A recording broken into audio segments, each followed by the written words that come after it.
Secretario, la cuenta, po. Gracias, presidente. Corresponde informar a la comisión de los siguientes asuntos. En primer lugar, dos nuevos proyectos de ley. Primero, iniciada moción del honorable senador señor Buentemilla, que modifica la Ley General de Bancos para exceptuar del secreto bancario a las autoridades que señala. Y el segundo, un proyecto que inicia su segundo trámite constitucional sobre reactivación del turismo y de fomento de la industria audiovisual.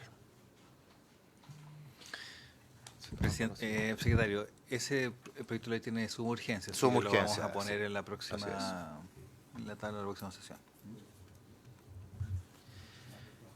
También corresponde informar que el ministro de Hacienda se excusa de asistir a la sesión de hoy debido a compromisos impostergables contraídos con anterioridad. ¿Lo vamos a quitar entonces la tabla de la próxima sesión? Dice, manifiesta su disponibilidad para asistir a una sesión posterior. También hay una solicitud del senador Esteban Velázquez para poner en tabla el proyecto de ley iniciado a mociones de los honorables senadores señor Velázquez y señora Sepúlveda, que modifican la Ley General de Bancos con el objeto de establecer excepciones al secreto y reserva bancaria respecto de las autoridades y directores de corporaciones, fundaciones y asociaciones que indican. Perdón, ¿es el mismo proyecto del senador Buentemilla o son dos proyectos distintos? Sí, son proyectos distintos. De hecho, el proyecto del senador Velázquez y de la senadora Sepúlveda ya fue tratado en alguna sesión anterior. ¿En esta comisión? En años anteriores. Por esta misma comisión. ¿Se alcanzó a ver? Sí. Se sesionó una vez para verlo, se recibió algunos invitados, pero ahí quedó. Ahí quedó, sí. Está pendiente de la... Son dos proyectos refundidos.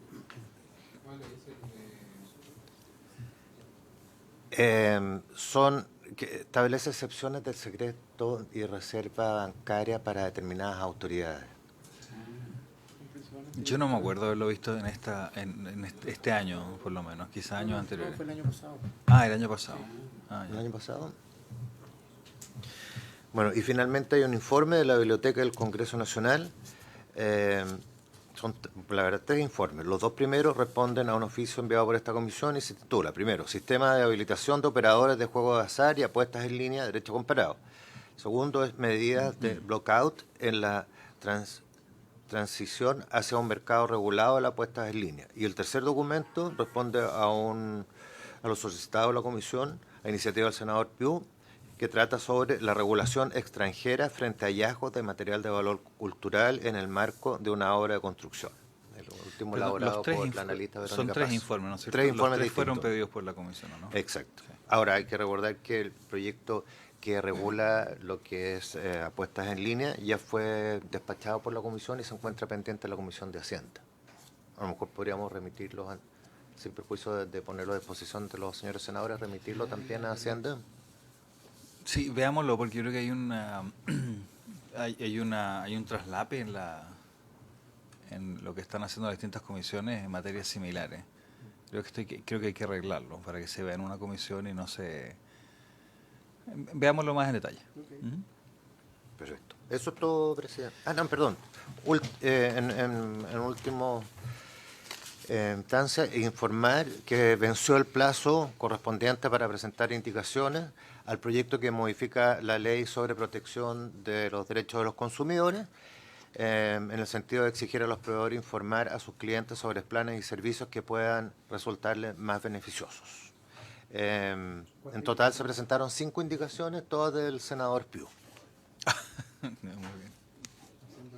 También el Ejecutivo manifestó que no presentaría indicaciones. O sea, no presenté indicaciones, pero en algún momento pensó hacerlo. Para ese evento tendría que haber solicitado un nuevo plazo, pero finalmente comunicaron que habían desistido de la idea de presentar indicaciones al proyecto. ¿Eso ya se votó en general en la sala? Claro. Discusión particular. Ya.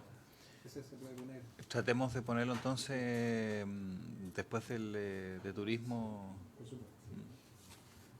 Y si, claro. Perfecto. En el caso, bueno, veremos las indicaciones, pero en el caso que sea quizás fácil despacho, podemos hacer una... no sé si se puede hacer Las tablas como separadas, una de fácil despacho al inicio y después Sí. orden del día. Sí, por supuesto, se lo acuerda la comisión. Vamos a evaluar hacerlo así, ¿les parece? ¿Sí? Ya. Bien. Muchas gracias, secretario. Bueno, le vamos a dar la bienvenida a el subsecretario don Giorgio Bocardo por estar con nosotros hoy día. También a la asesora legislativa, señora Virginia Rivas, por estar con nosotros y también con el asesor Fidel Bennett. Muy bien. Vamos a, si les parece, a partir con el subsecretario y después vamos a recibir a la presidenta del Banco Central, Rosana Costa, que entiendo que se va a conectar tipo 10:15, ¿o está conectada? Ah, perfecto, ya. Entonces le avisamos que es las 10:15. Ya, perfecto. Entonces, subsecretario, le damos a usted la palabra. Lo citamos para ver temas de la situación de empleo y desempleo en nuestro país. Por supuesto que nosotros hemos también visto la situación de Huachipato, así que si lo puede considerar dentro de sus posiciones, pues hacemos algunas preguntas. Subsecretario, tiene la palabra. Bien, bueno, primero que todo, muy buenos días a los senadores de la comisión. Bueno, partir señalando que esta es una presentación bien completa que habíamos preparado tanto para poder explicar cuál es el diagnóstico que tenemos sobre la situación de empleo a nivel nacional y también, evidentemente, discutir sobre las distintas medidas actuales y futuras que tenemos planificados como Ejecutivo para afrontar las diversas situaciones de empleo. Nos gustaría comenzar señalando que para nosotros obviamente esta es una materia de mucha ocupación. Venimos de un contexto de pandemia bien relevante, pero también nos gustaría explicitar que efectivamente tenemos una lectura acabada respecto a cómo se ha venido desarrollando esta situación y por lo tanto enfocándonos más allá de a veces algunos diagnósticos más generales sobre la situación de empleo para poder enfocarnos dónde efectivamente hoy día se encuentran las principales preocupaciones. Si pueden volver un poquito más atrás, partir señalando que en el país había un aumento significativo de la fuerza laboral. La que viene después, por favor. Si quiere, eso. Mejor, ahí yo voy. Eso, más fácil. Como les decía, ¿Puedo proyectarlo entero para que esté un poquito más grande? pantalla completa. Puede ser.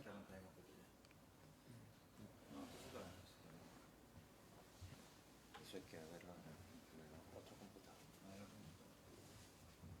Eso.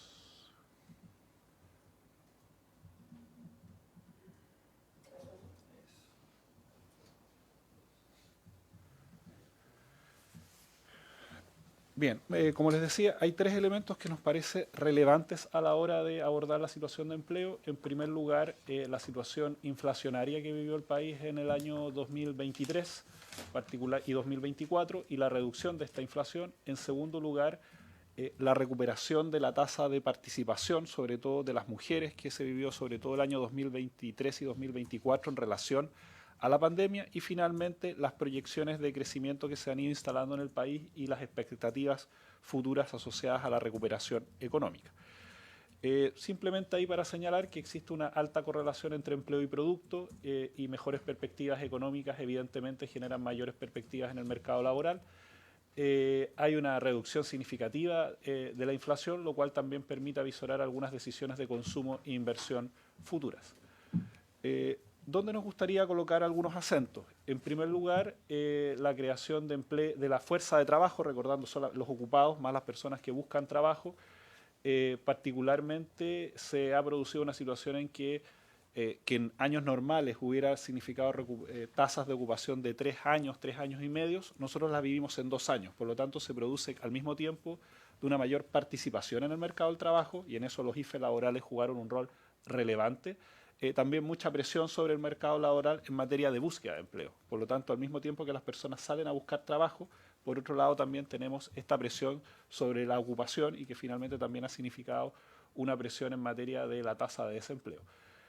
Sin embargo, hay que señalar que desde el 2022 se han creado 480.000 empleos y hay una fuerte recuperación de la participación y la ocupación. En particular, domina la recuperación del empleo femenino y formal. Hay que señalar que nosotros estamos haciendo una lectura de una trayectoria de 2 años y medio de expansión de la ocupación y se han generado algunos descensos relativos a materias de estacionalidad. ¿Dónde creemos que hay que colocar algunos acentos? En materia de ocupación, de desocupación, efectivamente la tasa es del orden del 8.3, que es la que generalmente genera mayor atención en la discusión mensual de estadísticas del INE. Sin embargo, si uno observa las tendencias desde el año 2013, la tasa de desocupación viene aumentando significativamente en el país con la situación excepcional que se vivió durante la pandemia, pero algunas situaciones que se señalaron que podían tener efectos negativos en el empleo, como son las políticas de salario mínimo o 40 horas. Como pudieron conocer la semana pasada, se publicaron los datos de la encuesta suplementaria de ingresos del INE y los efectos que se han mostrado en esa situación no dicen relación con alguna situación de desocupación o deterioros del mercado laboral. Eso nos parece que es bien relevante y se podía profundizar al respecto, pero al menos las medidas complementarias como el subsidio a las pymes o bien las medidas de adaptabilidad laboral, de momento no han tenido efectos negativos en el mercado laboral. Aquí en resumen, que esto nos permite señalar. Primero, la tasa de ocupación ha crecido considerablemente durante los últimos años. Ya llegamos a tasas similares al momento prepandemia, salvo con una falta de recuperación en personas, en este caso varones, jóvenes y hombres entre 25 y 54 años. Esto es bien importante señalar porque algunos autores han señalado algunas opiniones respecto a que estaríamos en una suerte de emergencia laboral. A nuestro juicio la situación se ha ido recuperando y más bien hay que poner el foco en grupos específicos, pero a nivel agregado y sobre todo la recuperación de mujeres en el mercado laboral nos permite decir hoy día que nos encontramos en una situación recuperada en torno a la pandemia, pero que requiere de algunas políticas de empleo activas justamente para ir enfrentando diversas situaciones que el país atraviesa. Esto lo podemos después observar, pero básicamente tenemos algunos focos en jóvenes, en hombres, personas mayores, que es donde han estado las principales dificultades de recuperación. En segundo lugar, nos parece también importante hacer algunos comentarios respecto a la informalidad laboral, que es otro de los debates que se ha tomado la discusión en el contexto de la pandemia. Primero señalar que en Chile la situación de informalidad se ha mantenido en torno a una banda de 26 a 30 puntos y está de cierta forma desacoplada de la discusión de la creación del empleo formal. O sea, al mismo tiempo que hemos visto una recuperación del empleo formal asalariado privado, en el sector informal hemos observado oscilaciones y si bien durante la pandemia, fruto de las condiciones de confinamiento, hubo una reducción importante de la informalidad, hoy día estamos en tasas similares a esta banda de 30 a 28, de 28 a puntos promedio. ¿Qué es lo que queremos decir con esto? Primero, que la informalidad requiere un tratamiento particular y que para lo cual voy a señalar algunos elementos. Y segundo, que estos 190.000 empleos que algunos economistas han señalado que faltan por recuperar son fundamentalmente empleos informales. A nosotros como gobierno, evidentemente, y me imagino que esto se compartirá acá, no nos interesa promover políticas que recuperen el empleo informal. Por lo tanto, para tratar a ese grupo específico que no se ha recuperado de empleos informales, se requieren de medidas activas para enfrentar esa situación. Y por lo tanto, es el grupo que hoy día falta por recuperar, pero la tasa de informalidad se ha mantenido en torno a esta brecha desde que tenemos registro y requiere de un tratamiento específico. Simplemente para que se hagan una idea de cómo se comporta la informalidad, hay que señalar que en general las personas que se encuentran en empleos informales, que es la barra de arriba, se tienden a mantener en empleos formales. Es decir, las personas que están en un empleo formal tienden a mantener trayectorias de formalidad. En cambio, las personas que se encuentran en situación de informalidad tienen trayectorias disímiles. En general, cuando una persona ingresa a un primer empleo informal, se tiende a mantener en ese primer empleo y en el tiempo, pero también hay informales que pasan a la ocupación, a la inactividad, a la desocupación u otras. De ahí que sea relevante, vuelvo a decir, entender que la informalidad tiene características específicas y grupos particulares que son los que finalmente hacen que la informalidad se mantenga en el tiempo. Simplemente para resumir esta primera parte de la presentación, nos gustaría señalar que la creación de empleos ha sido relevante, sobre todo si se considera un contexto donde predominó la política macrocontractiva para contener la inflación, Y en eso hay que señalar que los IFE laborales jugaron un rol relevante a la hora de recuperar la participación en el mercado laboral, es decir, que la gente saliera a buscar trabajos. Sin embargo, en un momento en que ya alcanzamos tasas de participación similares a la de la pandemia, el foco hay que ponerlo ahora en la creación de empleos, que no es lo mismo que una persona salga a buscar trabajo y lo encuentre, porque había muchas plazas disponibles, allá cuando el mercado laboral ha copado las plazas formales y se requiere que se creen nuevos puestos de trabajo, que es donde hoy día tendríamos el foco. Y eso nos parece que es bien importante de entender para después explicar los instrumentos de política pública que se requieren en este momento para la creación de nuevos puestos de trabajo. Se logró un récord en la cantidad de ocupados y las tasas de participación laboral. Recuerden que ya tenemos una fuerza laboral que ya está por sobre los 10 millones de personas y personas ocupadas por sobre los 9 millones de personas, que son cifras, registros absolutos. La tasa de desocupación ha mantenido un ritmo de crecimiento en los últimos 11 años, pero ha mostrado bajas recientes. Llevamos 4 trimestres consecutivos de baja de la tasa de desocupación y esperamos que ese ritmo se mantenga. La tasa de ocupación mantiene su alza, pero probablemente nunca llegue a los niveles pre-pandemia, entendiendo que hay, por ejemplo, algunos grupos en particular que cambiaron sus comportamientos. Por ejemplo, jóvenes que durante la pandemia salieron a trabajar y que hoy día están volviendo a la educación superior. O una mayor cantidad de personas mayores que se jubilaron o adelantaron decisiones de jubilación fruto de alguna situación de salud. O bien que requerimos, y aquí este es el foco que habría que señalar, políticas más activas de participación de mujeres en el mercado laboral, porque todavía la brecha de participación entre hombres y mujeres de 20 puntos sigue siendo significativa. Es decir, si por alguna parte la fuerza de trabajo tiene que seguir creciendo, es fundamentalmente por mujeres, y eso requiere de políticas activas de fortalecer cuidados, sala cuna y otras medidas que finalmente pueden hacer la diferencia en esa dirección. Y la informalidad se ha mantenido estable y se requieren esfuerzos múltiples para reducirla. Con esto no queremos decir que no sea una materia de preocupación la informalidad, pero lo que queremos señalar es que este aumento que se ha observado el último año está asociado a una recuperación de su tasa prepandemia, que todavía no alcanza los valores que existían en la pandemia y por lo tanto requiere un tratamiento distinto a lo que tiene que ver con aumento de la participación de los puestos de trabajo formales, que es donde ahí habría que poner el foco. Por último, señalar que si bien se encuentra por debajo de los niveles prepandemia, hay una serie de acciones que sí podemos realizar como Ejecutivo que permiten justamente ir revirtiendo esa tendencia histórica, y vuelvo a señalar que es estructural. Pero volviendo a un punto que señalaba al comienzo, cuando se ha señalado que todavía faltan 190, 200.000 empleos por recuperar para alcanzar los niveles iguales a la pandemia, hay que señalar que esos puestos son fundamentalmente informales.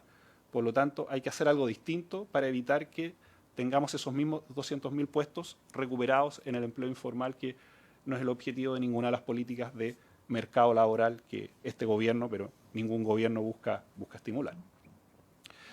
Entonces, teniendo esa lectura, y de la cual obviamente después podemos profundizar en algunos de los aspectos, quiero señalar cuáles son las políticas de empleo que actualmente estamos llevando adelante y cuáles vamos a someter en su momento a discusión aquí en este Congreso.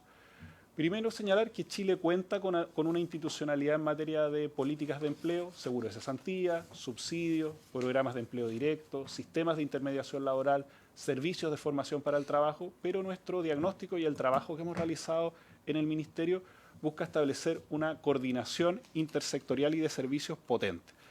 Para ello creamos la División de Políticas de Empleo en la Subsecretaría del Trabajo, que preside quien me acompaña aquí por su intermedio, presidente Fidel Bennett, y algo que quizás puede ser un poco extraño, que un Ministerio del Trabajo no tenga una división de políticas de empleo, pero nos permite esta división articular de manera coherente todas las políticas que se están llevando adelante y que nos ha permitido intervenir, por ejemplo, en situaciones como los incendios en Viña del Mar o las inundaciones, donde se han desplegado algunas de estas medidas.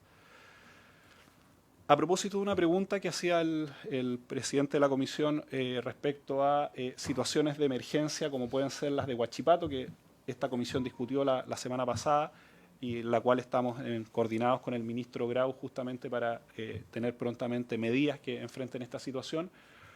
Una cuestión son las políticas de empleo permanentes que fomentan la participación laboral a través, por ejemplo, de los IFES, o bien de subsidios a la creación de puestos de trabajo, como pueden ser medidas que me voy a referir a continuación.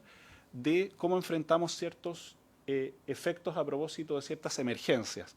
Entiéndase, crisis económicas, desastres naturales, deslocalización de empresas, crisis sectoriales, entre otras, que generan cierres de empresas y pérdidas de puestos de trabajo. ¿Qué es lo que hemos comenzado a articular desde el Ministerio en esta línea? Políticas, por un lado, pasivas, que buscan entregar ingresos de reemplazo en periodos de desempleo, por ejemplo, el seguro de cesantía, a través de cuentas individuales y fondos de cesantía solidarios. Recordarán que ya en este Congreso aprobamos una ley que fortaleció el seguro de cesantía, pero también, y esto quizás es lo más relevante, políticas activas que buscan disminuir el desempleo a través de intermediación, subsidios de empleo, capacitaciones y programas de emprendimiento, que es lo que esperamos desplegar a propósito de la coyuntura de Huachipato. Y a partir de ello, nosotros estamos proponiendo también tenemos una mirada respecto al esquema de subsidios que distintos autores, distintos especialistas y el propio diagnóstico del gobierno es que son subsidios que hoy día no están cumpliendo los objetivos que se trazaron.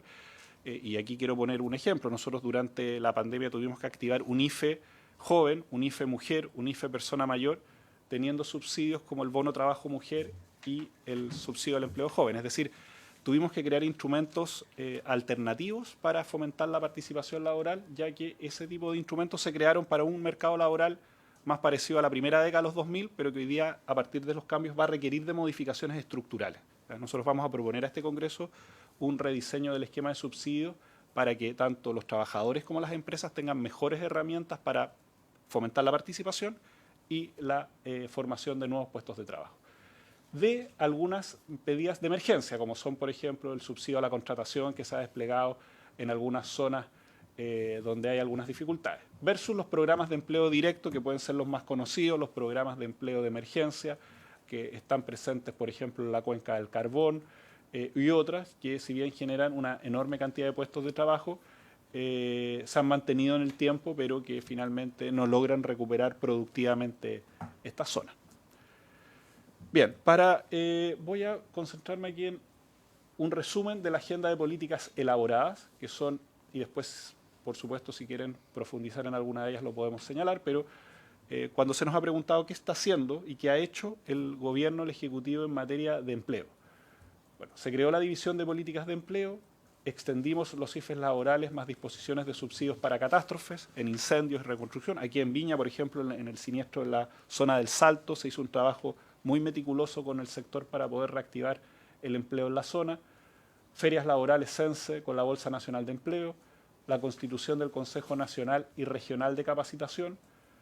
Firmamos un acuerdo MINTRAP con, esto creo que es bien importante destacarlo, con todas las organizaciones de pymes. Muchas veces se dice que solo algunas organizaciones de pymes suscriben acuerdos con el gobierno. Hay que señalar que estamos modificando fuertemente la franquicia tributaria y tenemos un trabajo muy activo desde CENSE con las pymes, con un objetivo que nosotros no hemos trazado. Hoy día solamente el 20% de la franquicia tributaria es utilizada por empresas de menor tamaño.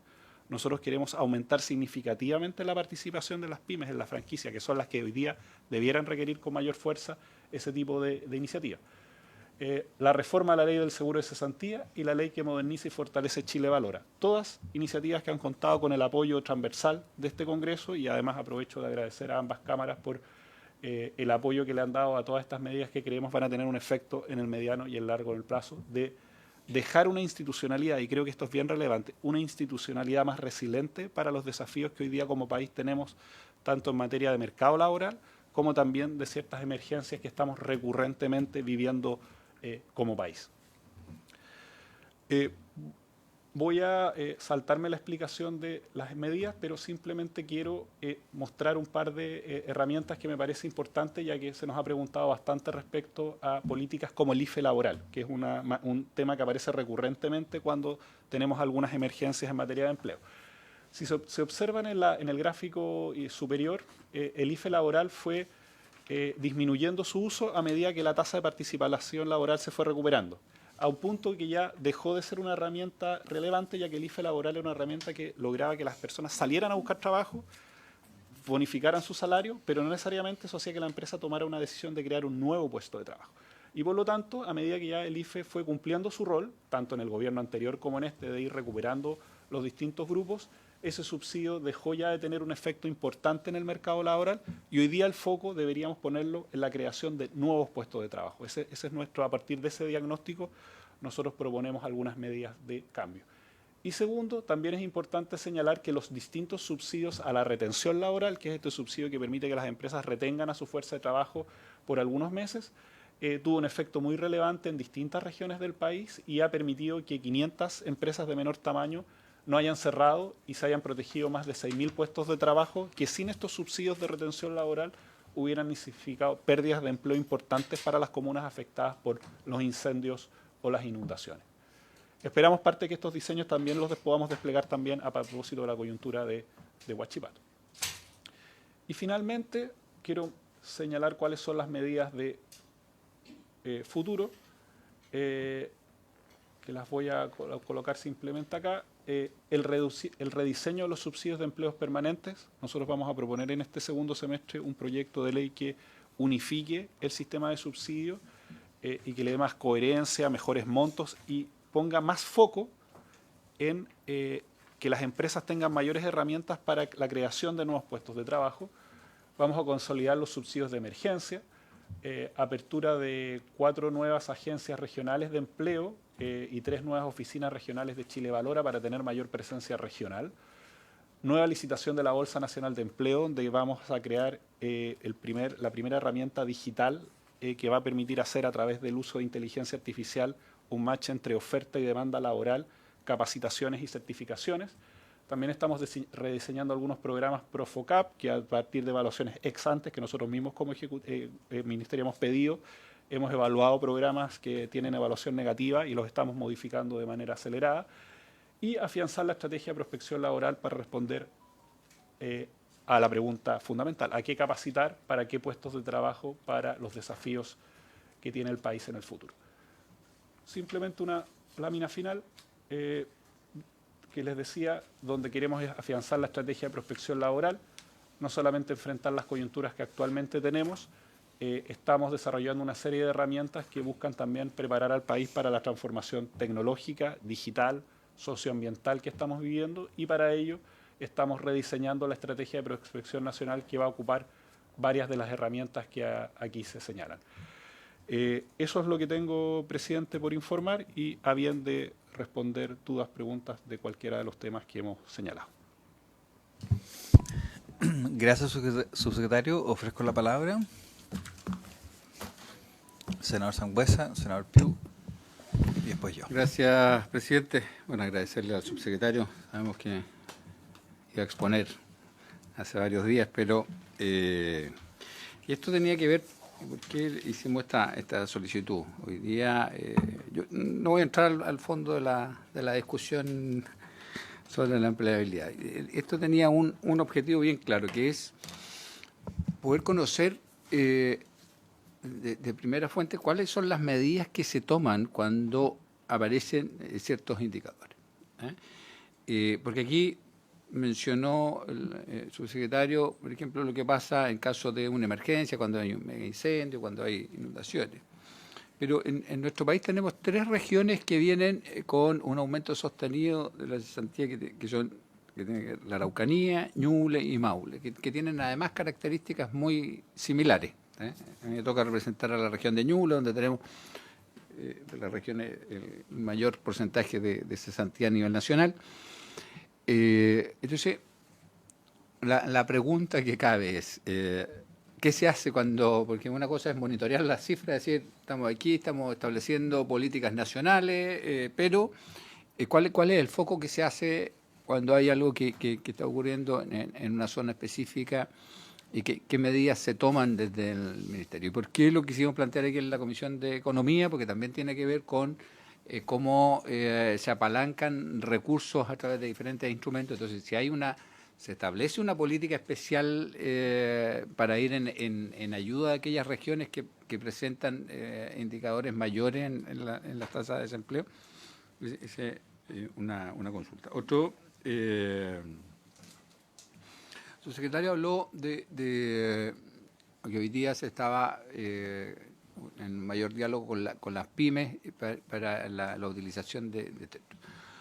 Uno de los cuestionamientos que hacen normalmente las pymes es que su capacidad administrativa es menor a una mediana y grande, por lo tanto, le es mucho más complejo y muchas veces eso genera un desincentivo a participar de los programas, de los subsidios. Porque, la realidad de ello es que dependen mucho a veces de su contador, que es la persona que le lleva y algunos tratan de evitar este proceso digamos, que genera una mayor cantidad de trabajo, me imagino, o digamos un estudio mayor, una profundización para poder hacer el trámite, y eso genera finalmente que las más pequeñas terminan no participando y tal vez siendo las que más necesitan este tipo de apoyo. Entonces, ahí cómo se está trabajando esa parte para poder revertirlo. Lo otro que me preocupa, subsecretario, el otro día salió un estudio respecto de la permanencia en estado de cesantía, que había aumentado considerablemente en el último tiempo. Y eso, bueno, uno sabe el efecto que tiene cuando las personas están sin trabajo, lo que significa para el entorno familiar y todos los efectos colaterales que tiene, no solamente el no poder, digamos, tener un ingreso, sino que también trae un efecto social importante. Y lo otro, dentro de los indicadores, uno puede ver que en el último tiempo también ha disminuido lo que se aporta a pensiones y a seguros de cesantía. Y eso tiene que ver con, en el fondo hay menor cantidad de personas trabajando, o lo que va de la mano, que este aumento en la informalidad, que si bien es cierto fluctúa entre el 26 y el 30, es una cifra bastante alta, digamos, y que hay que luchar en el fondo desde todos los frentes para poder revertirla. En el fondo esto tiene un efecto en el corto plazo con la menor recaudación que recibe el Estado, pero también tiene un efecto en el largo plazo porque es gente que no está contribuyendo al sistema de pensiones, que no está contribuyendo al sistema de salud, y todos van a terminar siendo usuarios de estos sistemas. Gracias, presidente. Muchas gracias, presidente. Por si usted me va a saludar al subsecretario, junto al jefe de la división de políticas de empleo, a la representante del ministro de Economía. Yo quedé muy, quiero agradecer la exposición, estuvo muy claro. Quedé muy fijado en el gráfico donde aparecen los flujos y se eliminan estos mitos de que siempre la informalidad es el paso previo a la formalidad. Eso yo estoy totalmente de acuerdo. O sea, las personas entran al mercado formal y se formalizan. Y eso se mantiene en un 81%, o sea, la mayoría de los casos es lo que ocurre, lo cual es muy bueno. La data mata el relato, o sea, la gente es formal, estudia para ser formal. Sin embargo, ustedes también consideran algo que ya es un hecho, que es la inactividad. Y la inactividad se mantiene en un 84%. O sea, es más grande la gente que entra a la inactividad que los que entran a la formalidad. Y esto es lo grave, porque nos estamos encontrando con una situación de personas que no quieren ni trabajar ni estudiar. Y ahí tenemos los famosos ninis. Y ahí sí tenemos que hacer algo importante, entendiendo que ya en educación media tenemos 300.000 alumnos que dejaron de ir al colegio. O sea, hay un aumento de una fuerza laboral que no se está preparando, ¿no? Y esos pueden servir para quedar inactivos o incluso ser reclutados por el crimen organizado. O sea, aquí hay un tema no menor.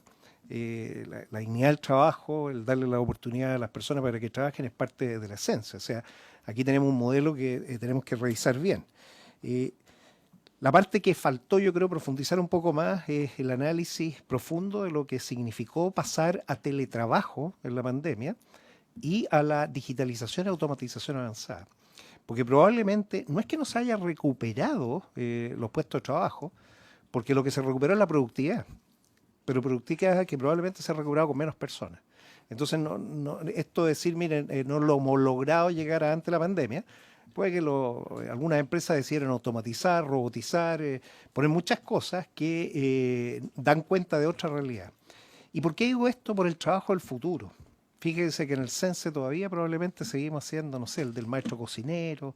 Tenemos que capacitar otras áreas. Y son áreas que son muy sensibles, en las cuales no le hemos dado prioridad, probablemente. En ese sentido, hoy, en el mundo actual, lo que las pymes buscan son competencias acreditadas. Competencias acreditadas. Personas que son capaces de hacer las cosas. 10.000 horas en YouTube.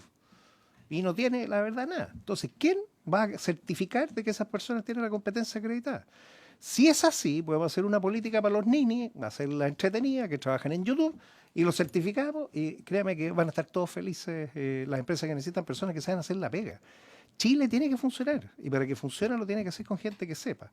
No todo se obtiene en la sala de clase, ni en el ITP, ni en la universidad. Entonces, con estos datos, yo creo que sería interesante pudieran estudiarlo y proponernos qué cosa podemos hacer para certificar competencias y así entregarle a las pymes que necesitan gente que tiene conocimientos reales de verdad en cosas prácticas que hoy son necesarias. Por ejemplo, impresión 3D. Si eso se aprende, puede que la pyme necesite tener personas con impresión 3D.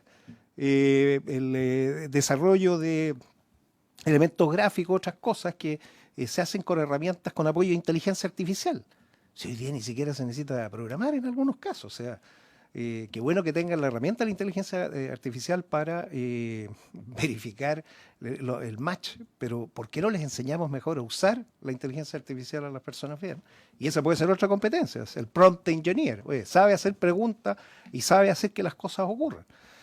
Eso es el momento que estamos viviendo. O sea, hay muchos elementos que juegan, pero hay que agregar esto que va muy rápido y que tenemos que hacernos cargo ahora, porque si no, se va a mantener eso. O sea, la inactividad va a ser quizás el gran lastre de nuestra economía que nos va a impedir salir adelante.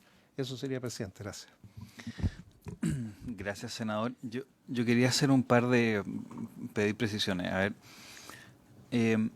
de su presentación, subsecretario, que le agradezco muchísimo, muy clara, usted se manifiesta conforme con la cifra, pero vamos a repetir la cifra. Hay una variación de 486.000 nuevos empleos desde marzo del 2022, pero en marzo del 2022 nosotros veníamos recuperándonos de la pandemia y en marzo del 2022 teníamos una tasa de ocupación que era mucho, pero mucho más baja que la que teníamos en el 2019. O sea, son empleos de recuperación, ¿no es cierto? No hay creación de empleo, eso es lo primero. En la slide siguiente dice de los 486.000 que se han creado, que no se han creado, son de recuperación, domina el empleo femenino y formal. Pero dentro del empleo formal lo que domina por lejos es la creación de empleo estatal, no de empleo en el sector privado productivo. Quería confirmar eso. Entonces son empleos de recuperación, no son de creación, y la mayoría de los formales, según tengo la información, son empleos estatales y no son empleos productivos. Luego tiene la slide número 8, en que demuestra cómo desde el año 2014, yo creo que si la slide nos entrega información del 2013, probablemente si lo entregara al 2012, esto también pasaría al 2012, pero el 2014 comienza una tendencia al alza permanente, y el año 2014 son el año de las reformas tributarias, la reforma laboral y la reforma educacional de la presidenta Bachelet. Desde ese minuto entonces empieza un crecimiento sostenido durante toda la década respecto a la tasa de desempleo que vemos que parte en niveles que teníamos antes del 6% y hoy día estamos llegando a niveles del 8,3%, pero también llega hasta el 9%. Luego veo la otra slide, que es la novena slide, o sea, la página número 9, en que dice que la tasa de participación hoy día es del 62%, ¿no es cierto?, versus la tasa de ocupación anterior a la pandemia, que era 63,3%. O sea, ni siquiera hemos recuperado la tasa de ocupación que teníamos antes. Entonces, independiente de la tasa de desempleo, estamos hablando también de un porcentaje de la población completa, digamos, entre inactivos y desempleados, que es mayor que la que teníamos antes. veo el boletín estadístico, que lo estaba mirando mientras usted nos hacía la presentación, y el boletín estadístico dice, según sector económico, ¿no es cierto?, en el desempleo del 8,3%, dice la expansión, comercio 3,7%, administración pública 10,4%, ¿no es cierto?, enseñanza 4,3%. Después vamos a la tasa de ocupación informal, alcanza 28 puntos, aumenta en 1 punto, pero las personas ocupadas informales aumentan en 8,1%, y las en cuenta propia aumentan un 10,1%. Por lo tanto, lo que nosotros tenemos, si nos comparamos, que ya veníamos mal en noviembre del 2019, porque ya veníamos con una tendencia al alza desde el año 2012, aunque de la información que usted me da solamente puedo incluir del 2014, para que entendamos esto no como solamente como una cosa partista, pues 2012-2014 cambio de presidente y cambio de signo, ¿no es cierto? Lo que yo veo de interpretación es que no solamente no hemos recuperado los empleos que teníamos antes de octubre del 2019, ni siquiera los hemos recuperado, no hemos creado ninguno solo. Y dentro de la recuperación hay una gran cantidad de informales, un porcentaje mayor, y dentro de los empleados formales son una gran cantidad de estatales que puedo presumir que no son tan productivos como si estuvieran en el sector productivo, porque los empleos en el sector privado son empleos que se autofinancian, que generando valor. Entonces, yo por lo menos de las cifras que usted me entrega, puedo estar equivocado, pero yo francamente veo que no estamos bien. O sea, estamos incluso peor que en octubre del 2019. Usted hablaba de que la recuperación para llegar a la tasa de ocupación del 63,36%, entiendo, son 190.000 empleos que usted denominaba como informales. No, porque eso supone que vamos a considerar una proporción de empleos fiscales, estatales, no productivos, que es muchísimo mayor. Lo que tenemos que hacer es generar esos 190.000 empleos productivos y reducir la cantidad de empleos estatales que no son productivos. O por último, mantener y subir el resto de manera que haya una proporción razonable. Entonces, yo, subsecretario, no sé si estoy leyendo mal, pero creo que de las cifras que usted nos entrega, la situación de empleo, o sea, ni siquiera estamos a niveles de octubre del 2019. O sea, por lo menos un llamado a atención, porque si usted me dice, hemos creado 489.000 empleos, 486.000 empleos, pareciera bien, pero acá no hay ningún empleo más allá del octubre del 2019. Entonces, no sé, yo lo llamo o que me rebata esto, o que hagamos un análisis distinto para que nos pongamos las pilas y que el tema del empleo sea un tema prioritario. No sé si... Sí. Sí. Gracias, Senadora... presidente. Bueno, saludar al subsecretario. He tenido ocasión de ver la exposición. Puede ser que el presidente tenga un punto respecto a la no creación, pero yo quiero pensar y tender a pensar que al menos la estabilización es un punto a favor que nos juega, luego de una tasa de desocupación que fue a la baja a propósito de la pandemia y los desastres, pero por lo que yo también valoro, y creo que eso hay que decirlo. Pero hay también una manifestación regional respecto al impacto que provoca, por ejemplo, que provocó más profundo la pandemia y posteriormente los desastres. Me refiero a la zona que yo represento, que es la región de Ñuble, quien aparece hoy día con la primera tasa de desocupación o la tasa más alta de desocupación de todas las regiones del país. Sumando a ello la alta ruralidad, la escasez hídrica, que también afecta, por supuesto, de manera muy profunda lo que significa las vocaciones territoriales naturales, que muchas veces no están, de cierta manera, determinadas como empleos formales, pero que son por su forma de desarrollarse una actividad que aporta muchísimo al ingreso.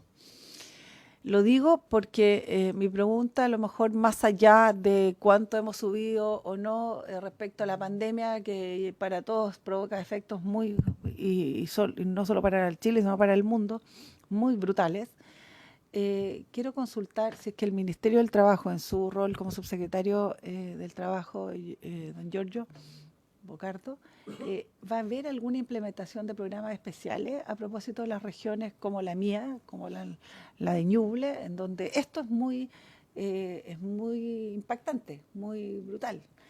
Y lo segundo, lo que es la contingencia también y lo que hemos ido conociendo a propósito de la ocurrencia de lo de Huachipato, que se tiene pensado a propósito como propuesta desde el Ejecutivo para abordar el escenario hoy día laboral que impacta sobre todo a estas regiones, Ñuble y Biobío, de manera notoria. Eso, gracias, presidente.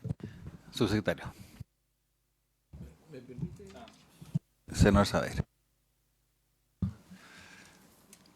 Mira, la creación de empleo estable en el tiempo es el desafío.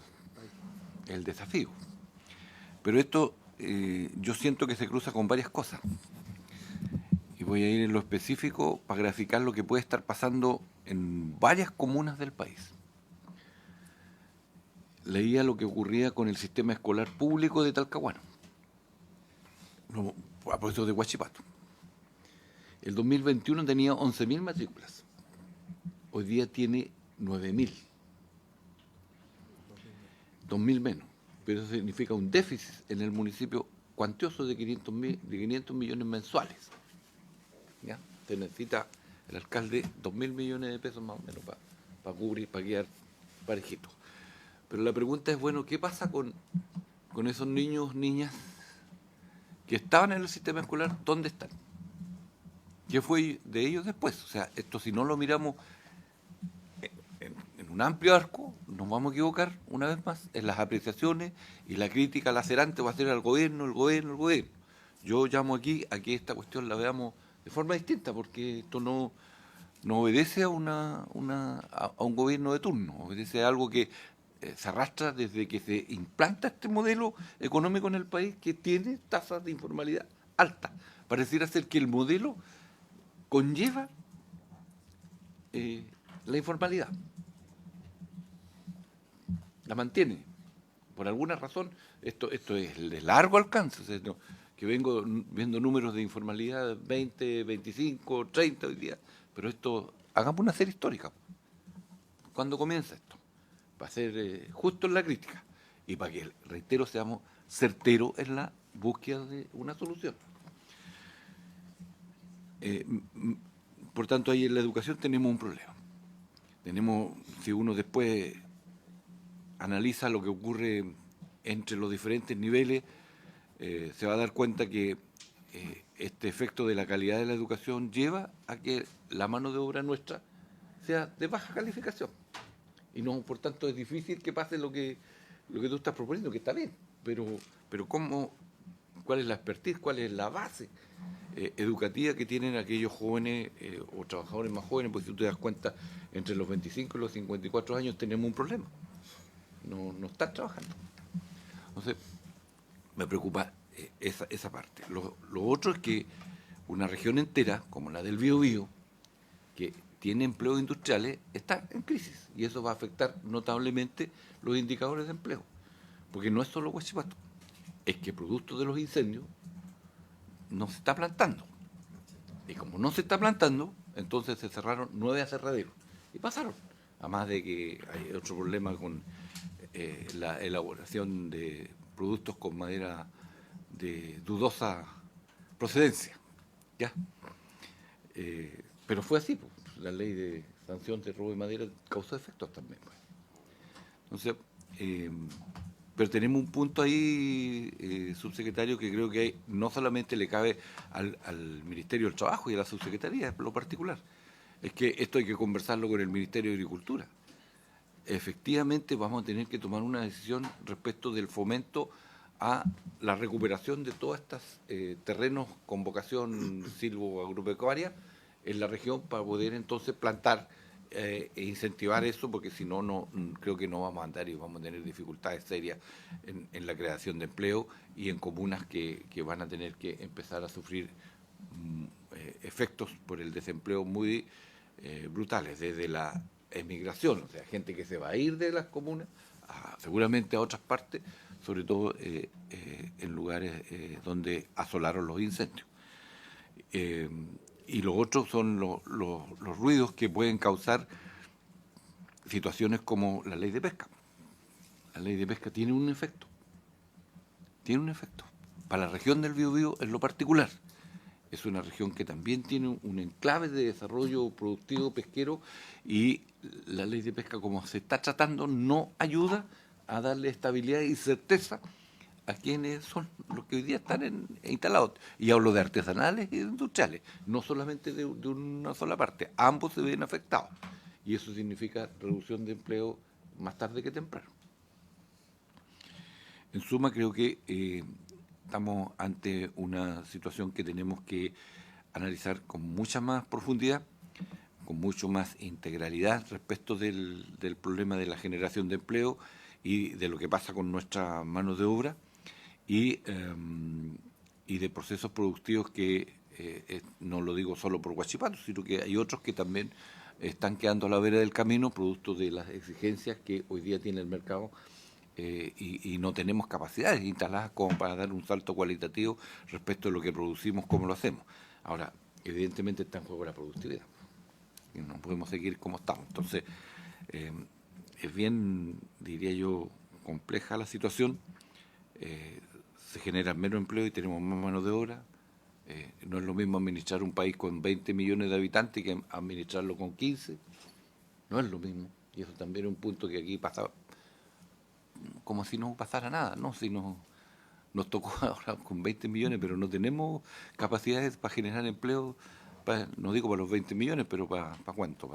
¿Para 9 millones? Más o menos. 9, 10. Entonces no tenemos esa capacidad. Y yo creo que tenemos que revisar región por región hacia dónde va cada una de estas respecto de su desarrollo productivo y los servicios para que en definitiva sea mucho más precisa la creación de empleo, los incentivos que se tienen que colocar, el fomento que se tiene que poner respecto de la creación de empleo. Gracias, senador. Le damos la palabra a su secretario. No Para sé que cuánto responda. tengo tiempo, presidente, porque Yo fueron diría muchos tipo, temas. sí, no, yo diría ojalá, no, tipo 7-10 minutos yo creo máximo, Perfecto. porque después tenemos a la presidenta del Banco Central y aprovecho de pedir al tiro que si necesitamos alargar hasta las 11:15 lo hagamos para poder escucharla a la presidenta del Banco Central. Bueno, presidente, por su intermedio, en primer lugar, agradecer no solamente las preguntas, sino que el interés, y para nosotros como Ejecutivo era muy relevante poder venir a esta comisión y también manifestar nuestra total disposición a profundizar, a aclarar, a revisar algunos temas que quizás en esta intervención no voy a alcanzar a responder. En primer lugar, me gustaría señalar que a nosotros como gobierno y particularmente como Ejecutivo, las cifras de mercado laboral no nos tienen para nada conformes. Hay desocupación, hay temas de informalidad, hay temas de reconversión laboral y nosotros como Ejecutivo nuestra labor es ocuparnos de resolver esos problemas y avanzar en condiciones de trabajo decentes. Pero sí nos interesa también instalar cierto diagnóstico claro en donde, por ejemplo, no compartimos algunas situaciones donde se ha hablado de una suerte de pandemia laboral, porque si no acotamos bien el diagnóstico y dónde están los focos del problema, después las soluciones de política pública muchas veces no tienen los efectos que esperamos. Y nosotros además como gobierno, y el presidente Boric nos los ha encargado, además de enfrentar las distintas coyunturas de empleo que nos ha tocado enfrentar, tenemos que dejar una institucionalidad más resiliente para los desafíos de futuro del trabajo. Creemos que eso es clave. Dicho eso, algunas precisiones de entrada. Primero, creo que es bien importante relevar que de estos 500.000, 480.000 empleos que se han creado, estamos hablando de alrededor de 290.000 empleos en el sector privado y solamente 89.000 en el sector público. Creo que es bien importante instalar ese contexto porque si no quedan algunas, y de esos públicos es bien importante señalar que una recuperación importante se dio en materia de educación. Entonces, ¿por qué lo señalo esto? Porque si bien es efectivamente, cuando uno los compara con su línea de base, han habido aumentos más significativos otros, de estos 500.000 empleos estamos hablando de alrededor de 290.000 empleos del sector asalariado privado, de los cuales alrededor del 260.000 son formales, tenemos también trabajo por cuenta propia y de esos 500.000 estamos hablando de alrededor de 89.000 empleos en el sector público. Uno puede discutir de ahí respecto a procesos de modernización del sector público, pero es bien importante cuantificar para que no quede instalada esta idea de que toda la creación de empleos es del sector público porque los datos muestran otra cosa. En segundo lugar, respecto a la desocupación, también es importante señalar que esta tendencia, que es más o menos de una década, que probablemente tendrá sus orígenes ahí en la crisis financiera del año 2008 y las dificultades que ha tenido el país en materia de recuperar sus tasas de productividad, y es ahí donde y podemos discutir ampliamente respecto a cómo se recupera. Dicho eso, siempre es importante, para efectos de una lectura acabada, es ir observando, por un lado, el aumento de la ocupación versus el comportamiento de la desocupación, porque en la medida que tenemos una economía que recupera empleos, que en algunos casos son nuevos puestos de trabajo, en algunos casos se recuperan los anteriores, en algunos casos hubo transformación tecnológica y por lo tanto esos nuevos puestos se crearon en otro sector productivo, por lo tanto uno, por un lado, compara las cifras pandémicas para saber si el volumen agregado total se ha recuperado, y estamos muy próximos a esa recuperación, y de los cuales muchas veces pueden haber creación de puestos de trabajo en algunos sectores productivos, y por lo tanto es bien importante mirar los agregados. Nosotros en ese sentido, al menos lo que sí queremos transmitir es que ha habido una recuperación significativa de puestos de trabajo por distintos instrumentos, tanto de política pública como de mercado, que han permitido esa recuperación, al mismo tiempo que por algunas transformaciones productivas también estamos avanzando en algunos sectores en la creación de puestos de trabajo, sobre todo en las áreas industriales, tecnológicas, en la minería, entre otros. Y por lo tanto en algunos casos puede haber aumento de la ocupación, como ha ido aumentando, estamos ya en 9,3 millones de ocupados, que es una cifra histórica récord, pero al mismo tiempo también puede haber un aumento de personas que salen a buscar trabajo. En materia de inactividad, igual es bien importante señalar que los inactivos tenemos un foco bien estructural en el caso de las mujeres. 1/3 de las mujeres inactivas lo hace por razones de cuidado, porque no tiene con quién dejar a su persona que es responsable de cuidado. Entonces ahí tenemos un foco. Si uno quiere decir liberar una cantidad importante de las personas inactivas, bueno, pongámonos de acuerdo como país en medidas que promuevan, ya sea a través de la extensión del derecho a la cuna, fortalecimiento del Sistema Nacional de Cuidado, pero ahí uno tiene una proporción significativa de personas que podrían entrar al mercado laboral si es que como país, como Estado, no como gobierno, como Estado, enfrentáramos la situación de cuidados de una manera distinta. Algunas preguntas que se señalaron respecto a lo que señalaba el senador Sangüesa por su intermedio, presidente, respecto a las pymes. Compartimos el diagnóstico, hemos aumentado los montos de la franquicia, estamos facilitando el problema de las cajas. Las pymes muchas veces no tienen caja para acceder a la franquicia tributaria el primer año y estamos estableciendo un mecanismo alternativo para que tengan esa franquicia. Tenemos una unidad especializada de SENSE y sobre todo capacitaciones específicas para las pymes que son muy distintas a las que requiere una gran empresa.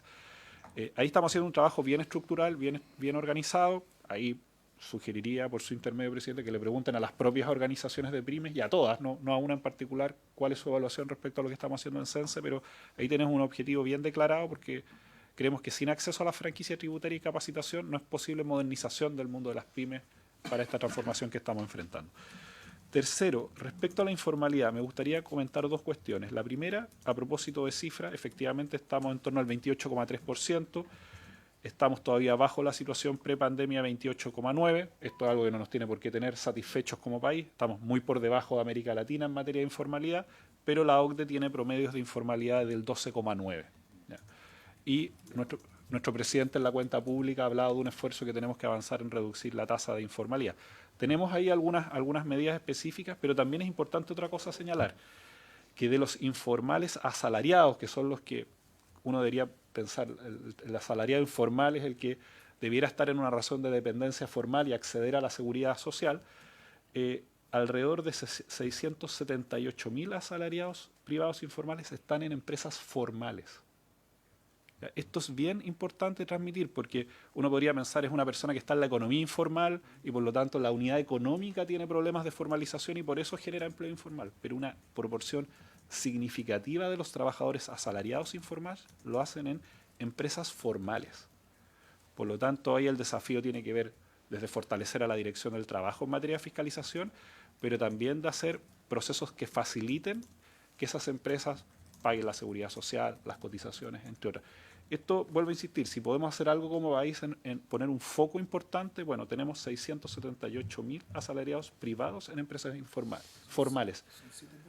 Y estos son 7 puntos de la tasa de informalidad. Solamente para que pongamos la dimensión. En el Estado pasa una situación particular, que es efectivamente una proporción de trabajadores informales en el Estado, que son los trabajadores honorarios, pero hay un problema de registro que tiene que ver con que son personas que que entregan una boleta de honorarios y no necesariamente en la encuesta nacional de estadística aparecen como formales, pero ahí estamos teniendo medidas específicas porque ahí lo que queremos es un tema de registro y de mecanismo administrativo, como nos pasa, por ejemplo, en otro ámbito que son los trabajadores de plataforma, que si bien deberían estar formalizados con el contrato independientes, el empleador emitía la boleta, pero no pagaba la seguridad social, y ahora estamos haciendo un mecanismo con impuestos internos para que automáticamente el empleador les pague el impuesto, y con eso podríamos tener un potencial de 80.000 trabajadores que por un tema administrativo de impuestos internos no se han formalizado. Entonces, cuando uno individualiza grupos específicos, puede definir esto es una medida administrativa, esto es una medida de formalización, esto es fiscalización, esto es incentivo tributario, esto es reducción. Entonces, por eso vuelvo a insistir que el diagnóstico es muy clave para las políticas que tenemos que llevar adelante. Respecto a las cifras de estadísticas de la super de pensiones, 2 comentarios. 3. El primero, y creo que esto también es bien importante señalar, Chile cuenta con un sistema robusto de estadísticas laborales. Si uno lo compara no solamente con América Latina, sino que con países de la OCDE, Chile cuenta con evidentemente siempre uno lo puede mejorar, fortalecer, pero nuestras estadísticas laborales son un patrimonio relevante y por lo tanto este desacople y esta polémica que se ha armado con algunos comentaristas de ocasión respecto a cuánto sería este desacople. Primero, siempre ha habido un desacople en algunos momentos de la historia, pero efectivamente durante la pandemia el desacople fue mayor. En parte porque por la ley de empleo que se habilitó, protección al empleo, teníamos muchos trabajadores que en la encuesta decían que estaban desempleados porque estaban efectivamente en sus casas, pero por la ley de protección al empleo se les pagaba la cotización y ahí se nos desacoplaron las cifras y lo que está ocurriendo ahora es un acople que todavía no se ha terminado de producir, donde en el caso de las mujeres la tendencia se mantiene y en el caso donde tenemos el desacople fundamentalmente es en hombres menores de 35 años. Entonces, si bien uno cuando ve las cifras agregadas totales se ve este desacople, específicamente lo tenemos en hombres de 35 años y obviamente estamos observando esta evolución porque esperamos obviamente tener cifras tanto de la super de pensiones como en el caso de la encuesta nacional de empleo, acopladas. Y ahí tenemos una situación que estamos conversando con la super de pensiones y estamos monitoreando si estos son solo algunos meses de registro, que además son públicos, son transparentes, no es que sean unas cifras que estén escondidas. El INE y la super las publican mensualmente y cualquiera las puede ir observando para saber si ese desacople es específico de un grupo o bien si tenemos algún tema de tendencia que ajustar. Para ir finalizando, respecto a Huachipato, quiero solamente hacer un paréntesis más allá que sé que tuvieron al ministro Grau en esta comisión la semana pasada y yo estuve, por ejemplo, en la zona el día viernes, estuvimos ahí por su intermedio presidente con el senador Saavedra en algunas actividades. Hoy día nosotros tenemos el foco puesto en los proveedores. La empresa tiene un mecanismo que ha ido trabajando con los sindicatos, que tiene un motu propio, pero para nosotros la clave es poner el foco en los proveedores, porque si prestamos acompañamiento a los proveedores, detenemos este efecto en cadena que puede generarse de desocupación, mientras se llevan adelante medidas que van a requerir de más meses para que tengan efecto en el mercado del trabajo. Nosotros estamos identificando a estos proveedores, le hemos comunicado a través de una carta formal que los ministerios de Economía y Trabajo les van a mostrar cuál es toda la parrilla de oferta de herramientas que se tienen y vamos a trabajar durante estos meses intensivamente y personalizadamente con cada uno de estos proveedores porque creemos que ahí está la clave de coyuntura para que todas las medidas futuras de reinversión, de proyectos de obras públicas, de acelerar proyectos de inversión del sector privado tengan efecto, que es un efecto que va a requerir de algunos meses y por lo tanto nuestro foco de atención hoy día está puesto en esos proveedores porque si tenemos ese foco en esos proveedores, vamos a también defender esos puestos de trabajo. De hecho, estuvimos con los proveedores la semana pasada y esperamos, y eso obviamente es una decisión presidencial, el momento en que se anuncian estas discusiones. 2 comentarios adicionales respecto a temas de futuro del trabajo que plantaba el senador Piu por su intermedio presidente. Habilitación laboral, estamos trabajando en el programa de talento digital. A través de Chile Valoricense compartimos también la necesaria modernización de los cursos de capacitación. Estamos colocando bastante foco en habilidades digitales. Esperamos además que eso se refleje de muy buena manera en la discusión del presupuesto 2025. Y en particular lo que estamos haciendo en esta nueva Bolsa Nacional de Empleos, que esperamos que esté en operación del año 2025, no solamente es un match inteligente entre oferta y demanda, sino que pasa que a veces muchos puestos de trabajo que sabemos que por cambios productivos van a ir desapareciendo, con las habilidades laborales que tiene ese trabajador o trabajadora, si hace determinadas capacitaciones o determinadas certificaciones, se puede mover a otro sector. Entonces, la bolsa no solo te va a decir hay un puesto de trabajo acá, sino que tú cuentas con un currículum digital universal a partir del cual podamos ir haciendo ese acompañamiento, porque el foco no es ni en capacitaciones ni en certificaciones, sino que es que esa persona que se reconvierte tenga un nuevo puesto de trabajo de calidad. Ese tiene que ser siempre el foco, no es ni capacitación, ni certificación, ni cursos en habilidades digitales, es en crear un nuevo puesto de trabajo con condiciones de trabajo decentes, buen salario, seguridad social. Podemos exponer en más detalle si a esta comisión en algún momento le interesa, pero ahí estamos haciendo un trabajo bien de mediano plazo, porque entendemos, y esto siempre es nosotros como ejecutivo, por un lado tenemos que enfrentar la coyuntura, pero al mismo tiempo tenemos que tomar decisiones de mediano plazo que nos permitan que en 4 años más no volvamos a estar discutiendo sobre una situación de coyuntura por decisiones que como Estado no tomamos. Entonces, eso a veces en algunas de las medidas que nosotros aquí mostramos efectivamente no van a tener efectos mañana en la tasa de desocupación del próximo mes. Y eso es una situación humana de cada persona que sale a buscar un puesto de trabajo y no lo encuentra. En particular, y ahí solamente con esto finalizo, tanto a los senadores que han planteado alguna preocupación por las regiones más con tasas de desocupación más importantes, estamos haciendo un trabajo ahí acotado, y esto obviamente se puede seguir fortaleciendo, en donde en algunas mesas de empleabilidad que hemos instalado en la región, hay particularmente, yo les llamaría a que conocieran más en detalle lo que estamos haciendo en los consejos regionales de capacitación, es directamente identificar proyectos de inversión o puestos de trabajo que las propias empresas ofrecen, nosotros contactar a las empresas, ir revisando perfil por perfil qué puestos de trabajo se pueden requerir, ver si se requiere de alguna capacitación adicional, e intentar llevar a esas personas a esos nuevos puestos de trabajo. Ese es un trabajo que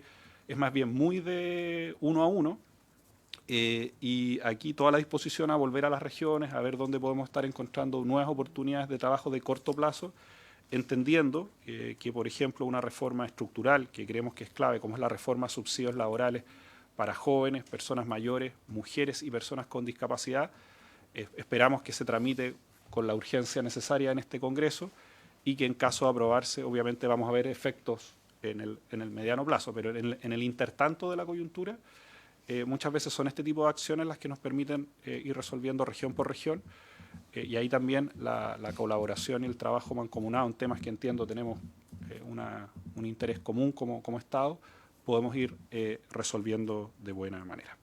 Eso, presidente. Yo, senador, 30 segundos.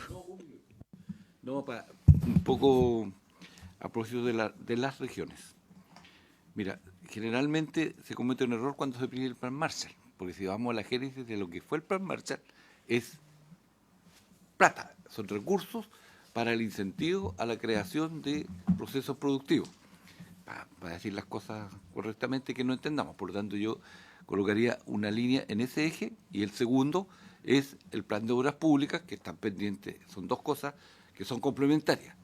Y para eso yo aquí quisiera que también se considerara, por eso digo que esto es interministerial, no es solo el Ministerio del Trabajo, y tiene que ver tanto con esta comisión y tiene que ver con economía, es el rol de la Corfo en el siglo XXI.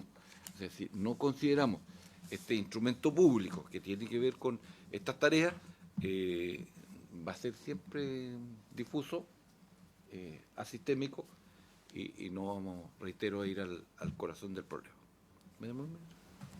Gracias. Es más, tomé el tiempo, fue exactamente 1 minuto. Subsecretario, queremos agradecer y también destacar, para el subsecretario, 1 minuto. 2 minutos, para ser sincero. No, menos. Gracias, presidente. Bien breve, yo solo quiero manifestar una problemática, subsecretario. Sé que usted se ha preocupado harto de ellas, que son las manipuladoras de alimentos. Hay un tema muy complejo que han estado presentes y que no es menor, porque es un foco de capacidad laboral humana y femenina que es bien valorado, pero que es bien maltratado. Entonces, en ese contexto, volver a reiterar la posibilidad de ayuda, sobre todo despido de personas con fuero y etcétera, y avanzar tal vez con un protocolo que permita tener un régimen especial para las manipuladoras de alimentos. Eso, gracias, presidente. Muchas gracias, senadora. Bueno, queremos agradecerle al subsecretario y destacar la disposición que ha tenido con la comisión de venir cada vez que lo hemos invitado, incluso la vez pasada que no lo dejamos hablar. Así que le agradecemos la presentación y créanos que la vamos a estar invitando muy pronto porque fue muy interesante la presentación y creo que hay mucho por discutir en esta materia. Así que lo despedimos si usted quiere, que ha invitado, por cierto, pero vamos a pasar ahora a... Muchas gracias también a su asesor, don Fidel, ¿no es cierto? Fidel, muchas gracias también por su presencia. Y vamos a entonces invitar ahora a la presidenta del Banco Central, la señora Rosana Costa, para hablar de los dos proyectos que estamos acá en tramitación en la Comisión de Economía. Presidenta, tiene la palabra. Muy buenos días, muchas gracias, presidente. Un saludo a los señores senadores y senadoras. Tengo una presentación, ustedes la tienen disponible. Voy a saltarme varias láminas en beneficio del tiempo. Nosotros teníamos programado hasta las 11 de la mañana, así que voy a tratar de traspasar los mensajes relevantes de la presentación y dejo información complementaria para la disponibilidad de los señores senadores y senadoras. Quiero partir señalando que las mociones parlamentarias en análisis tienen directa relación con objetivos del Banco Central de Chile. Ambas iniciativas se relacionan de manera directa con el mandato, con las funciones y con las atribuciones del Banco Central, todas ellas contempladas en su ley orgánica constitucional. La propuesta de limitar el uso de efectivo para transacciones sobre un cierto monto determinado incide directamente en el mandato de velar por el normal funcionamiento del sistema de pagos y su rol de provisión del circulante. La propuesta de exigir a los bancos pagar intereses por los saldos mantenidos en cuenta corriente incide directamente en atribuciones regulatorias del Banco Central vinculadas con el objetivo de estabilidad financiera. Por lo tanto, de lo anterior, se hace necesario complementar el análisis de las implicancias de las iniciativas tanto para el funcionamiento del sistema de pagos, sistema financiero y la economía en su conjunto.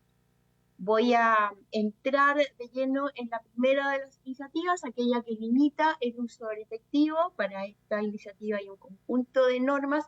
Voy a referirme en general y voy a referirme específicamente a aquellas materias que le competen al Banco Central, dejando materias de mérito en la opinión de las instituciones que ya se han pronunciado al respecto, la Unidad de Análisis Financiero, el Ministerio Público y otras muchas que ustedes han escuchado. La motivación de esta primera iniciativa, la iniciativa de restringir el uso del efectivo, radica en fortalecer el control de actividades ilícitas y lavado de activos por la vía de mejorar la trazabilidad, restringiendo el uso del efectivo en transacciones por sobre un cierto monto, objetivo naturalmente muy significativo y muy importante. En otras jurisdicciones, para el mismo objetivo, se observan dos enfoques que lo abordan de distinta manera o en su conjunto. Primero, privilegiar la trazabilidad y la información sobre las operaciones en efectivo, es decir, centrarse en la obligación de reportar aquellas operaciones que son sospechosas, aquellas operaciones en efectivo por sobre un cierto monto. Este enfoque, por ejemplo, se aplica en varios países de Latinoamérica y en países de la OCDE. En el caso de nuestro país, las entidades supervisadas por la Unidad de Análisis Financiero tienen la obligación de reportar operaciones en efectivo que superen $10.000 o su equivalente en moneda nacional, además de la obligación de reportar operaciones que parezcan sospechosas. Está también el enfoque excepcional de restricción del uso del efectivo, que pasa a limitar efectivamente los pagos por sobre un cierto valor, ya sea, y esto es importante, en forma general, o en ciertas actividades o en ciertos sectores que se estima representan mayor riesgo para los ilícitos que se desea controlar. Esto precisamente es el enfoque de la Unión Europea, y el enfoque de México, más focalizado, es el proceso aún en el caso de este último país. Las distintas experiencias comparadas las voy a dejar en una lámina que no me voy a referir en ella en beneficio del tiempo, pero ustedes podrán allí revisar qué es lo que sucede en distintos países, Canadá, Estados Unidos, México y la propia Unión Europea. Respecto al rol del Banco Central en esta materia, es importante decir que el Banco Central le corresponde cautelar por el funcionamiento del sistema de pagos. Para ello, cuenta con una serie de atribuciones legales. En nuestro país existen distintas carreteras de pagos, el efectivo es una de ellas, es importante, pero también tenemos un foco bien importante en un desarrollo de aquellas carreteras de pago que utilizan medios electrónicos. El Banco Central ha destacado la relevancia de seguir fortaleciendo el sistema de pagos, para lo cual también hay un énfasis en seguir profundizando y desarrollando la carretera de pagos electrónicos. Entre otras materias, hemos señalado que esto se puede seguir mejorando así la experiencia usuaria y particularmente pagos con transferencias electrónicas a comercio, donde nos encontramos con algún nivel de rezago respecto a países más desarrollados en esta materia. En la próxima lámina solamente mostrarle que la tendencia efectivamente es al alza, que hay un énfasis en seguir profundizando esta carretera de pagos electrónicos y que es importante para el desarrollo del sistema de pagos en el país. Sin embargo, el uso del efectivo también es importante. Nosotros monitoreamos el uso del efectivo a través de una encuesta. Esta encuesta, sin embargo, tiene como finalidad tener un análisis global de lo que sucede en el país y se concentra y se realizan preguntas en hogares de las ciudades más importantes del país. Por lo tanto, la encuesta no es capaz de darnos específicamente cuál es la situación o el uso o la costumbre en el uso del efectivo en algunos sectores, segmentos de la población, la ruralidad del país y otros. Por lo tanto, no disponemos de la seguridad o la información que nos permita aseverar que no se producirían algunas disrupciones, molestias, costos para algunos sectores, segmentos territoriales de la población o sectores económicos. Para el cumplimiento del mandato del Banco Central, entonces, es importante que las personas tengan siempre un acceso a un conjunto de medios de pago eficientes y seguros que estén siempre disponibles y que, por lo tanto, le proporcionemos a la población un sistema robusto y operativo las 24 horas del día, incluso en situaciones de emergencia. Potenciales efectos entonces a cautelar en el caso de que se pase a restringir el uso del efectivo o la forma en que ello se decida implementar. Es importante señalar que el creciente uso de pagos digitales tiene ventajas de seguridad y de trazabilidad, pero al mismo tiempo se debe tener conciencia que no siempre es factible realizar pagos digitales. Hay temas de conectividad, acceso al medio de pago o mecanismos para aceptarlo. Requiere disponibilidad de redes de adquirencia o de telecomunicaciones que actualmente no necesariamente abarcan y con calidad razonable a todas las localidades del país. Y aceptación de pagos digitales involucra algunos costos también para el comercio. En escenarios de catástrofe, por otra parte, es importante hacerse cargo. Hay interrupciones prolongadas a veces en telecomunicaciones y por lo tanto el complemento de las distintas carreteras para disponer de mecanismos para que los pagos se realicen de forma fluida pasa a ser muy relevante y hay que hacerse cargo también de situaciones de emergencia. Se propone entonces priorizar medidas de reporte, de trazabilidad, continuar promoviendo el desarrollo de los pagos digitales.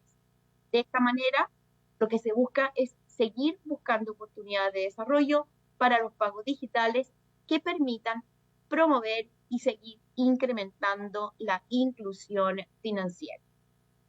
En particular, si se pasa a imponer límite a las transacciones con efectivo, se sugiere establecer inicialmente límites o rangos ajustables acorde con la experiencia comparada y con una adecuada calibración y conocimiento en base a datos concretos y efectivos locales que cubran aquellos aspectos que las encuestas y los datos disponibles hoy día no nos permiten disponer.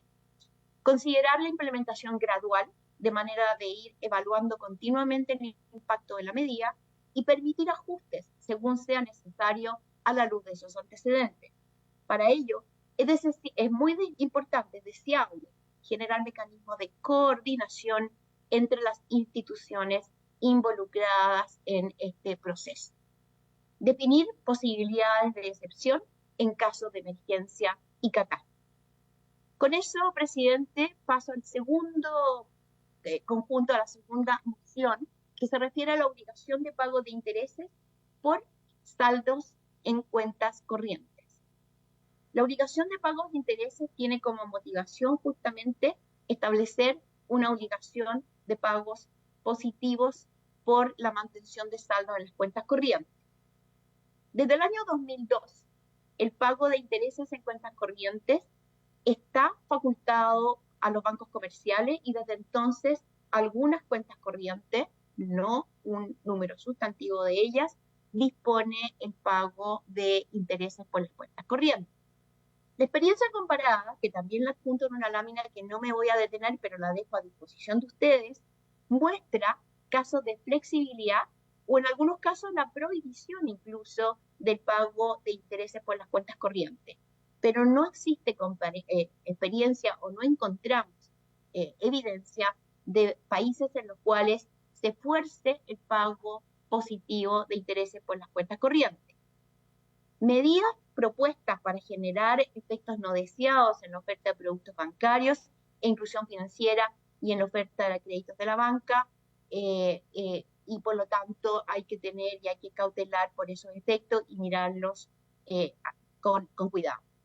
La medida propuesta puede generar estos efectos y quisiera explayar y dedicar alguna parte del tiempo a ello. Primero que nada, señalar que la cuenta corriente es un producto o un servicio de carácter transaccional. Eso significa que los recursos están allí para facilitar el cumplimiento de las órdenes de pago para las operaciones diarias, para recibir y mantener depósitos esencialmente líquidos y no está concebido como un producto de ahorro.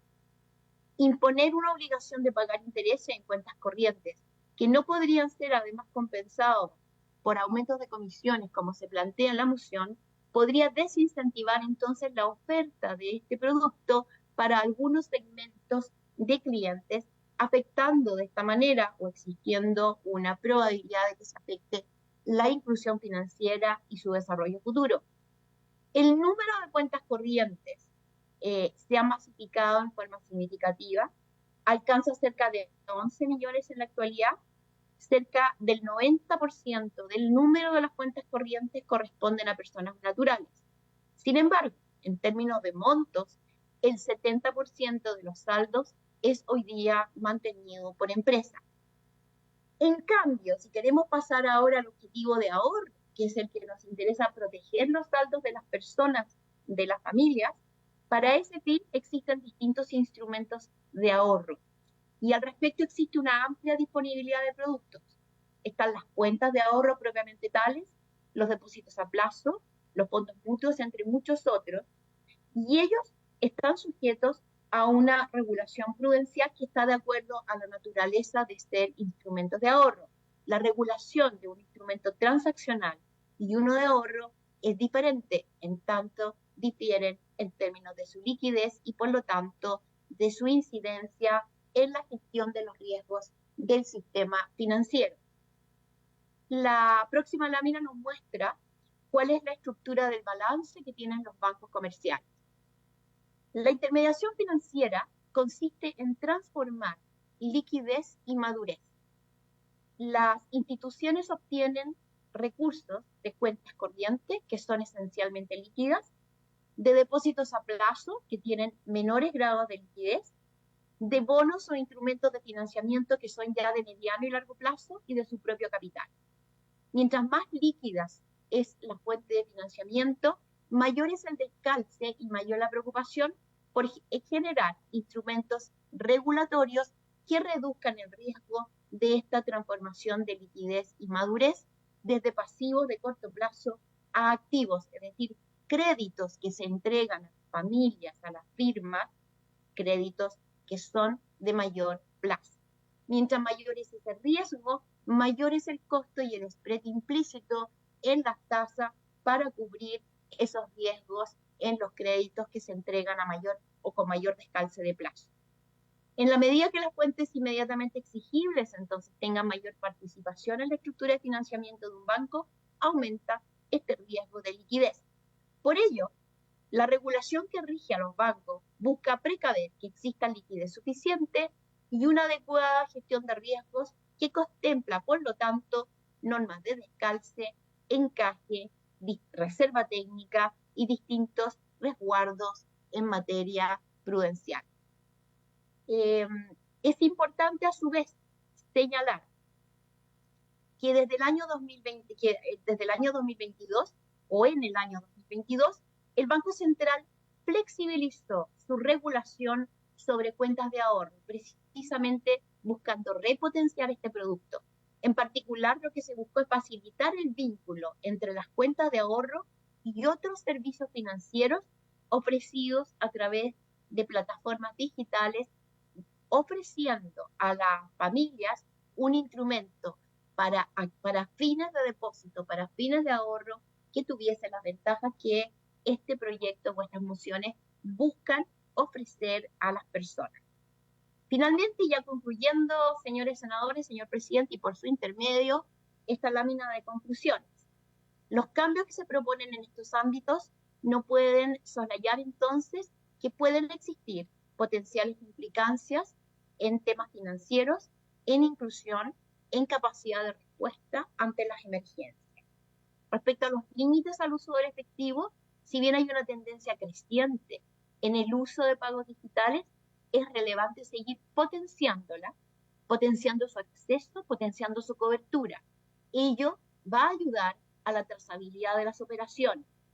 Medidas que directamente restrinjan el efectivo presenten un riesgo de limitar posibilidades de pago para determinados segmentos.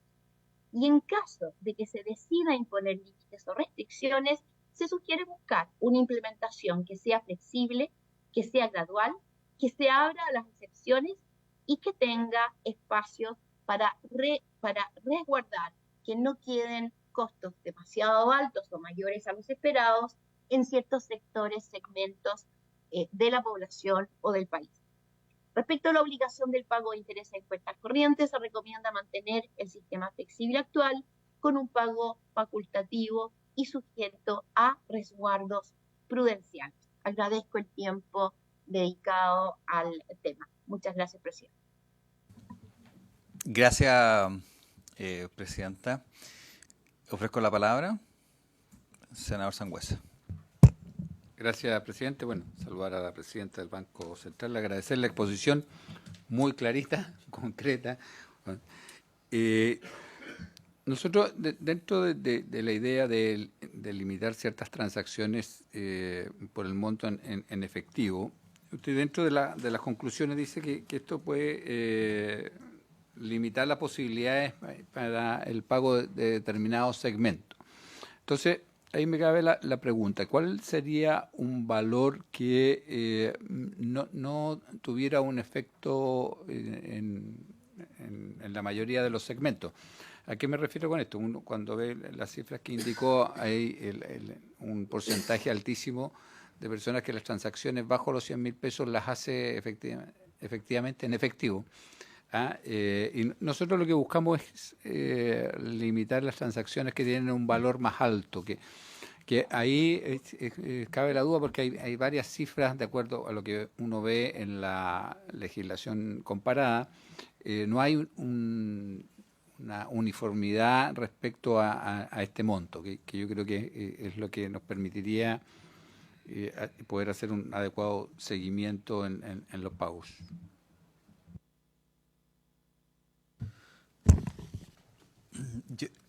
Si juntemos las dos preguntas, no sé si el senador Pius, senador Saavedra, está bien ya.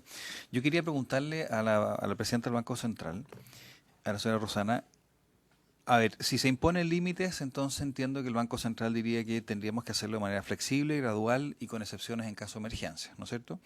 Entonces, la pregunta es, quizás el Banco Central podría tener un rol, ¿no es cierto?, en determinar la flexibilidad, gradualidad y la excepción en caso de emergencia dentro de ciertos rangos relativamente amplios que pueda establecer la ley, de manera de tratar de combinar las dos las dos motivaciones que vemos o las dos preocupaciones que, por un lado, la restricción del uso de efectivo para efectos de ayudar con o no permitir que en temas de crimen organizado se utilicen transacciones en efectivo, pero por otro lado, resguardar las preocupaciones que nos hace presente el Banco Central. Presidente.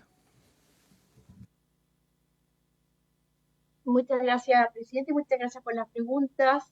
Por su intermedio, presidente, el senador Sangüesa nos pregunta por un monto que pudiera establecerse. La encuesta mencionada durante la presentación y que se realiza a las ciudades más importantes del país tiene solamente la pregunta para el umbral de 100.000 pesos. No sabemos cómo se distribuye y cuáles son las transacciones sobre ese valor. Por lo tanto, resulta imposible extraer de la información de esa encuesta directamente la respuesta. Por lo tanto, de ahí el valor que nosotros, y en la presentación se señala, de disponer de información más selectiva que permita responder y asegurar que no vamos a generar costos relevantes en determinados sectores de la población. Cuando miramos la experiencia comparada, sin duda, hay diferencias importantes entre países, hay objetivos distintos en la selección del monto, hay penetración y disponibilidad distinta tanto de inclusión financiera como de medios electrónicos en cada uno de los países. Hay situaciones de cobertura de situaciones de emergencia que es distinta, por lo tanto los flujos de circulación del efectivo y el sistema de pago en su conjunto difieren cada uno de ellos. Por lo tanto, la experiencia comparada sirve, pero requiere también que nosotros dispongamos de estos instrumentos y de estos montos flexibles que nos permitan ir haciendo adaptaciones particulares a determinados segmentos.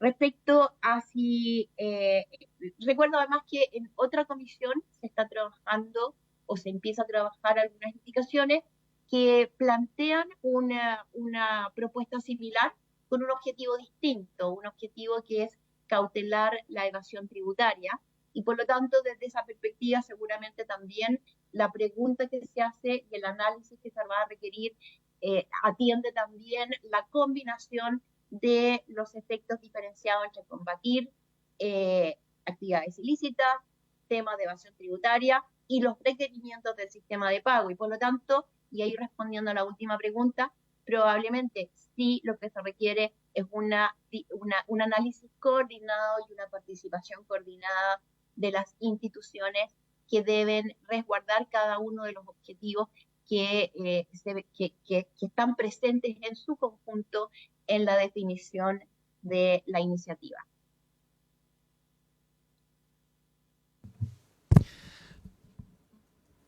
Ofrezco la palabra.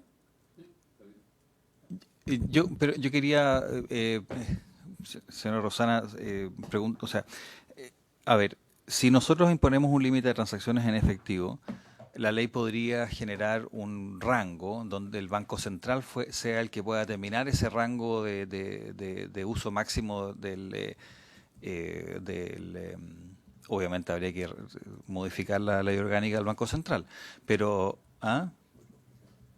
no sé, por eso le estoy preguntando lo que pasa es que el problema es que si se fija un número duro, digamos, en la ley, puede generar complicaciones, para lo cual tendría que hacer una ley. Y acá lo que se está diciendo es que si se hace, sería aconsejable hacerlo de manera flexible, o sea, una cifra que pueda verse dependiendo de lo que ocurra, de manera ciertamente gradual y con algunas excepciones. En particular, acá se pone el caso de emergencia y quizás en algunos lugares específicos donde no existan la posibilidad de utilizar medios electrónicos. Entonces la pregunta es, si se hace de esa manera, el Banco Central, ¿cuál sería la opinión?